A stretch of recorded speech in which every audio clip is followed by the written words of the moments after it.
Bonjour et bienvenue dans La Lettre Pro, le podcast IA, votre rendez-vous quotidien avec l'actualité professionnelle de la radio et du podcast, automatisé par l'intelligence artificielle.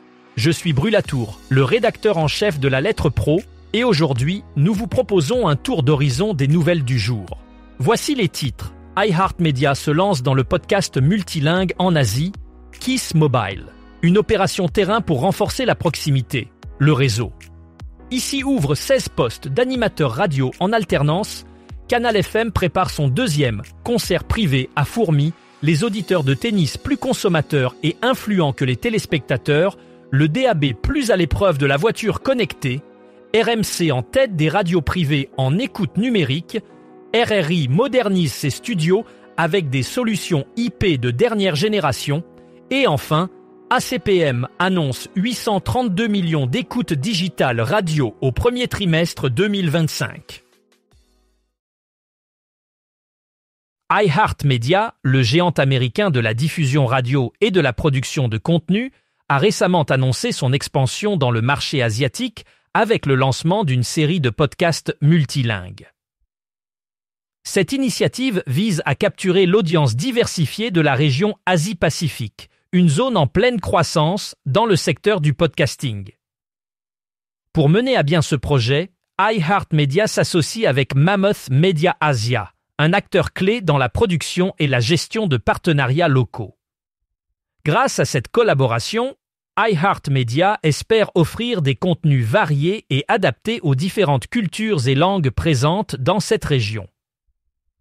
Ce mouvement stratégique souligne l'importance croissante du marché asiatique pour les entreprises de médias internationales et leur volonté de s'adapter aux spécificités locales pour toucher un public plus large. Kiss FM est de retour sur les routes avec son opération Kiss Mobile, une tournée événementielle qui se déroule du 22 au 26 avril 2025. Cette initiative a pour but de renforcer la proximité avec les auditeurs en parcourant plusieurs communes de la Côte d'Azur en partenariat avec le réseau automobile BYMyCar. 7 véhicules, aux couleurs de la station, sillonneront la région pour animer les étapes de cette tournée. À chaque arrêt, des animations en direct sont proposées et les auditeurs ont la chance de participer à un tirage au sort pour gagner l'un des véhicules dont le coffre contient un lot spécial. La tournée s'achèvera à Grasse avec une finale sous forme de blind test, promettant une ambiance festive. En outre, un séjour à Disneyland Paris sera mis en jeu lors de cette dernière étape. Cette opération permet à Kiss FM de créer un lien direct et ludique avec son public. Le réseau. Ici, une entité de Radio France a lancé une campagne de recrutement visant à former 16 futurs animateurs ou animatrices radio en alternance. Cette initiative s'inscrit dans le cadre d'un partenariat avec l'Institut national de l'audiovisuel, connu sous le nom d'INA, et la formation s'étendra sur 21 mois, débutant en octobre 2025. Elle s'adresse à divers profils, qu'ils soient étudiants ou professionnels en reconversion, offrant ainsi une opportunité unique de se former au métier de la radio dans un environnement professionnel. En intégrant cette formation, les candidats bénéficieront d'un enseignement théorique et pratique, leur permettant d'acquérir des compétences essentielles pour évoluer dans le secteur de la radio. Cette démarche témoigne de l'engagement de Radio France à soutenir l'émergence de nouveaux talents et à assurer la relève dans le domaine radiophonique. Canal FM se prépare à organiser son deuxième concert privé au théâtre Jean Ferrat de Fourmi, prévu pour le 7 mai 2025. Cet événement exclusif est réservé à 400 auditeurs invités qui auront l'occasion d'assister à des performances d'artistes issus de la scène pop francophone, des artistes qui sont régulièrement diffusés sur les ondes de la station. Cette initiative illustre la volonté de Canal FM de créer un lien fort avec son auditoire en offrant une expérience musicale unique et intimiste. Les artistes présents reflètent l'identité musicale de la station, comprenant des figures reconnues et émergentes de la pop francophone, telles que Cobalt, Divaphone, Esmé, Christophe Mali et Stéphane.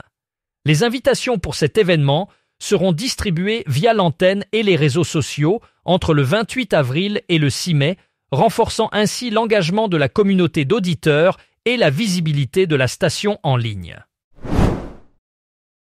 Les auditeurs de tennis se révèlent être des consommateurs plus engagés et influents que les simples téléspectateurs, selon un rapport conjoint de MRI Simmons et Vivix. Avec l'approche des grands chelems de tennis 2025, Westwood One a décidé de lancer une couverture quotidienne sur ses antennes AM/FM pour captiver cette audience précieuse. Le rapport met en lumière un profil socio-démographique distinct des auditeurs radio par rapport aux téléspectateurs, montrant une plus grande propension à l'engagement publicitaire et aux intentions d'achat. Ces auditeurs, souvent plus jeunes et avec un pouvoir d'achat plus élevé, sont considérés comme un public cible de choix pour les annonceurs. En se concentrant sur cette audience, Westwood One espère tirer parti de leur influence accrue pour renforcer l'efficacité de ses campagnes publicitaires, tout en offrant aux auditeurs un contenu enrichi et pertinent en lien avec leur passion pour le tennis. La conférence World Derby Automotive 2025 se tiendra le 19 juin à Madrid, réunissant les acteurs clés des secteurs automobiles et radiophoniques pour discuter de la radio numérique embarquée. Cet événement mettra en lumière l'évolution du DAB plus dans l'univers des véhicules connectés. Il est organisé par le World DAB et est ouvert gratuitement à tous, membres et non-membres. Les discussions porteront sur l'intégration croissante de la radio numérique terrestre dans les voitures, avec un accent particulier sur l'importance du DAB+ dans les futurs standards audio. Le programme abordera des sujets stratégiques, tels que le rôle de l'intelligence artificielle dans les systèmes embarqués, les modèles de distribution et les perspectives mondiales du marché. Des exemples concrets viendront illustrer ces thèmes, notamment grâce au retour d'expériences de pays comme l'Allemagne, la Suisse et la France.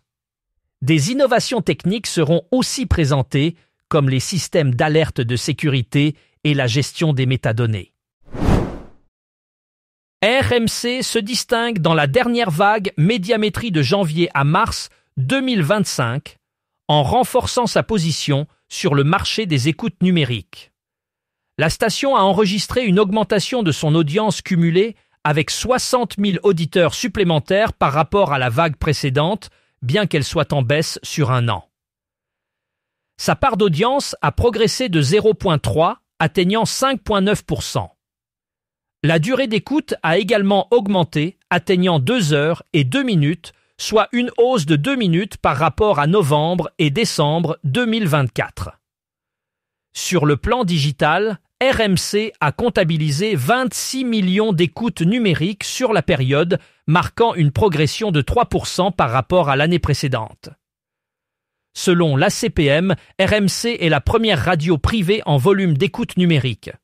En podcast, RMC performe également, étant la seule radio à avoir 4 émissions dans le top 10 du classement iStat Podcast pour mars 2025, avec une croissance annuelle de 4% des écoutes. Radio République Indonésia, plus connue sous le nom de RRI, a récemment finalisé une modernisation significative de ses studios situés à Jakarta. Cette mise à jour s'est concrétisée en décembre 2024 avec l'installation de consoles Lawo Crystal et d'un routeur PowerCore. Ce projet marque une étape importante dans la stratégie de RRI, visant à adopter une infrastructure de diffusion entièrement basée sur le protocole Internet. L'intégration de ces nouvelles technologies permet à RRI d'améliorer considérablement la qualité de ses productions tout en optimisant l'efficacité opérationnelle de ses studios. L'adoption de solutions IP de dernière génération reflète l'engagement de RRI à rester à la pointe de l'innovation technologique dans le secteur radiophonique.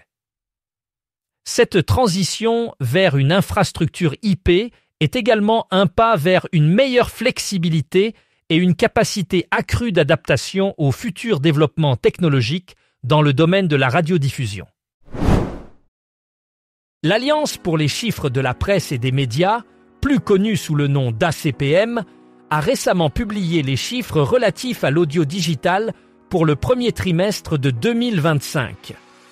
Les résultats sont impressionnants, avec 832 millions d'écoutes actives certifiées pour les radios, ainsi que 92 millions de téléchargements pour les podcasts. Ces chiffres montrent une tendance positive et une forte croissance de l'écoute digitale. En outre, la durée moyenne d'écoute a également connu une légère augmentation, reflétant un engagement accru des auditeurs. Ces statistiques soulignent l'importance toujours croissante de l'audio digital dans le paysage médiatique actuel et la manière dont les auditeurs adoptent de plus en plus ces nouveaux modes de consommation. Pour plus d'informations sur les tendances de l'audio digital et d'autres actualités du secteur, n'hésitez pas à visiter notre site lalettre.pro et à vous abonner à notre newsletter quotidienne pour rester informé.